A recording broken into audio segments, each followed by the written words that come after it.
Saudara, petugas Afsek Bandara Sultan Iskandar Muda Blang Bintang Banda Aceh berhasil menggagalkan penyeludupan narkotika jenis sabu-sabu yang hendak dibawa seorang kurir ke kota Banjarmasin, Kalimantan Selatan.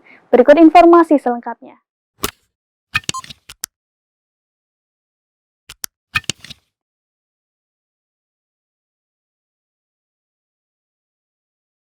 Syederalun petugas Afsek Bandara Sultan Iskandar Muda Blang Bintang Aceh Besar menggagalkan penyeludupan narkotika jenis sabu-sabu yang hendak dibawa seorang kurir ke kota Banjarmasin, Kalimantan Selatan.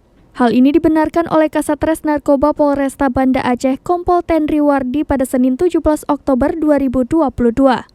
Dikatakan, upaya pengiriman narkotika jenis sabu-sabu lewat keberangkatan penerbangan domestik Bandara SIM Aceh Besar itu terjadi pada Jumat 14 Oktober 2022 oleh seorang tersangka dari Kabupaten Pidi.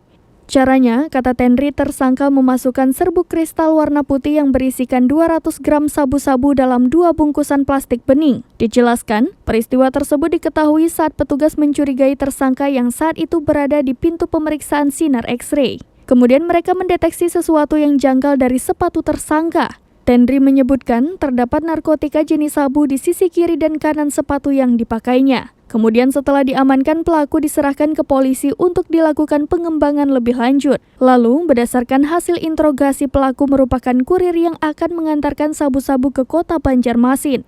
MD merupakan kurir suruhan dari AS, yakni seorang DPO yang menyuruhnya membawakan sabu-sabu tersebut ke Banjarmasin dengan upah sebesar 8 juta rupiah bila barang tersebut sampai ke lokasi.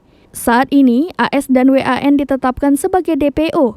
Tenri menambahkan dari tangan tersangka MD, polisi telah mengamankan sabu-sabu sebanyak 200 gram, 2 lembar tiket boarding pass Batik Air tujuan Banda Aceh Jakarta dan Jakarta Banjarmasin, sepatu warna putih hitam merah dan 2 unit alat komunikasi jenis handphone.